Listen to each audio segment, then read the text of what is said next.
legendary omusajja gwe bayita simanyi Mzee Jemba abadde asimba ebirango simye ku bafu. Musajja mukulu emyaka ina akaga plus. Obadde mu kusoma ebirango nga teryakumanyi. Oba olina abakazi musanvu, I don't care. N'ennyumba yali okulembye ku myaka gyo. Well wishers oba abantu abaagaliza ne bakuwa ensimbi n'ozimba ennyumba n'ogimala. Kati baakuleese ne bagamba Museveni asobola bwe kiyenje bwe kiba kirina ennamba asobola okukikozesa kyagala ku media. From nowhere, kasitola ba NBS, NTV, but TV bonna bo online nga butandise okufuna omuntu mujjako interview. Manya nti yo diversion is super. One, Mzee ku myaka gye mudde mutunulire ndabira mizo ga baluge takala bantu. This is the fact. Mutunulire Mzee yakalakalanya alinga akagega kamaze ku modali emyaka 47 ng'omusala bukocha. Ku myaka bamwetera omwana myaka 3, myaka 28 n'omwana nga ali muzanyo ya byayogera. Banaye mwegendereze nnyo. Era Museveni bwakozesezza Mzee Jemba asome ebirango. Naye n'aleetera omuntu ye n'engalabi kitegeeza omusajja sitaani. Olabanga sitaani yeesitukidde ng'omanya nti ensi ekola ki? Ensi egenda kuvaawo. Tugenze maaso. Diversion muzigende kompo. Tulina bannayuganda twekkiranya nnyo ate tulowooza nti ffe twekkiranya abantu bano batwagala. Museveni ne kagurupu kaaka abanyarwanda abajja okusaanyawo ensi tebagalangako Uganda alina olunaku n'olwo ate tebajja twagala. Bakitegedde nti bategedde nti banyarwanda yensonga lwaki balwana nnyo okulaba nti buli wamu bassawo munyarwanda wababeerewo. Ekyo sigenda kwetondera muntu kuba kati nategedde. Bajjajjaffe bagenda okutegera ng'obudde bukerenze nti abasajja bano banyarwanda. Bagezesaako nnyo okwekuuma mu kintu kino. Okula ati bebuzabuza nga bafuka banaaba mpaka we tubategedde. Kati gwe omuntu ali eyo ng'oli munnayuganda wazalwe mu Uganda. Ng'ekigambo kyenjogera tekikuluma saagala otandike kuzimba kasajja. Sigala wooli. Njogera ku munyarwanda ayagala osaanyawo eggwanga. Njogera ku munyarwanda ayagala osaanyawo Buganda. Njogera ku munyarwanda ayagala osaanyawo Busoga. Ayagala osaanyawo eggwanga Uganda. Soogera ku gwe munyarwanda ayazalwa mu Uganda. I don't have business with you. Njogera n'akakoosi akeefula nti bannayuganda nga si bannayuganda. Era kenjogerako. So wayeyo awaza mbu I'm tribalistic. It is a mistake because I'm trying to collect some issues here. These people have been hiding themselves into Ugandans, but unfortunately, these are not Ugandans, they camouflaged. Previously, I used to tell you that 50% of Ugandan budget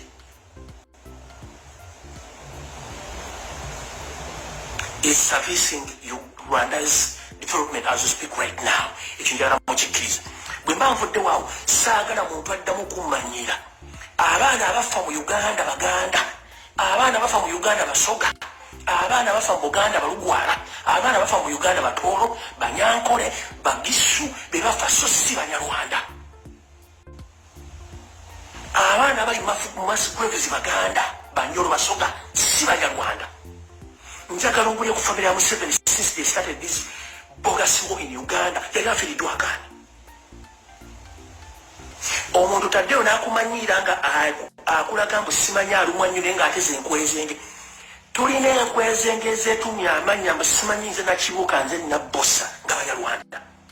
Be bali mu diaspora bali mu kutulugunya bannayuganda n'okubatta.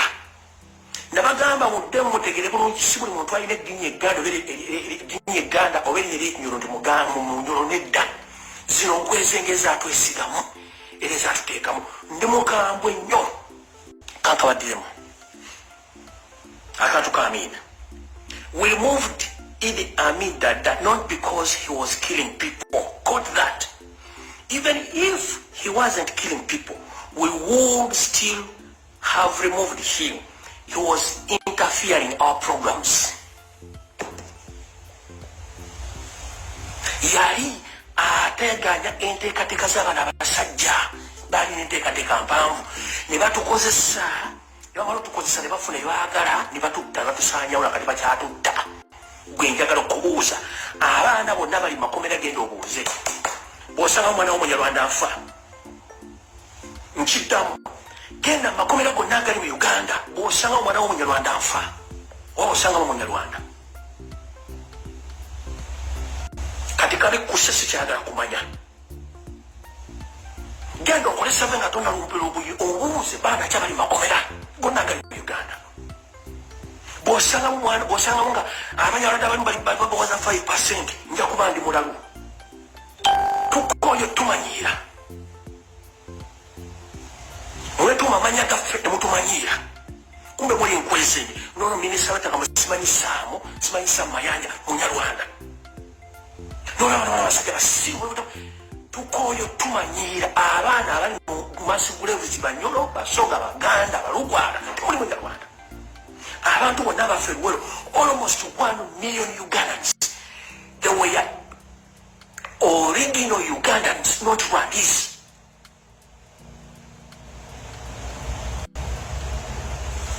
Ngenda bazanyira voice note emu eya historical mugenda kutya kituyita abasajja bano era sagala muntu n'okuddamu kumbanyira musimanyi okwera essimu simanyi I'm not tribalistic. The real thing is these people camouflaged into Uganda. Now they are killing us. Genda okolesa makomera gonna bw'osanga munga muweramu abanyarwanda baga 5% makomera jangu ontwale.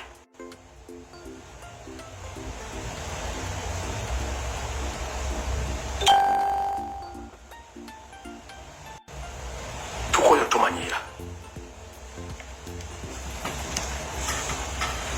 genda maje all the serving senior officers, they are Rwandese, just camouflaging. You have to see Charles Mugira, Ddala, Mugume. All they are Rwandese, original uncle people. They are suffering to the extent they can't even afford to feed their kids.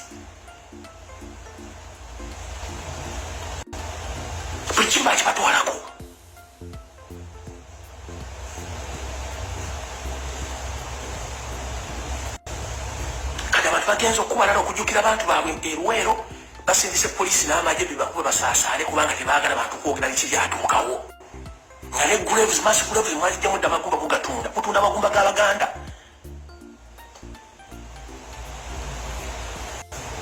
mwabataguka mwaso mwategera mutya of all countries kino ekizezengere ekipama omumpale kimala okunywa omwenge kijja n'essere byayi nekyogera mukigira fuga eggwanga musajja munyarwanda yazaalibwa Kenya. Of all countries, they are against what you against Rwanda. Of all countries, they are so visiting them. What you against Rwanda? But what they are on COVID?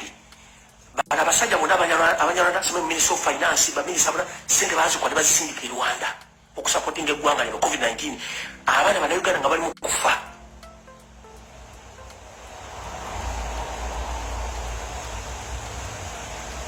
Katika bikusisyana kumanyira bajjajjaffe bakola ensobi naffe abakazi abakulu n'abasajja basobola okwogera bwe tubanga batugamba twogera munyale bagamba tribalism nawe nodduka musime twogere tribalism.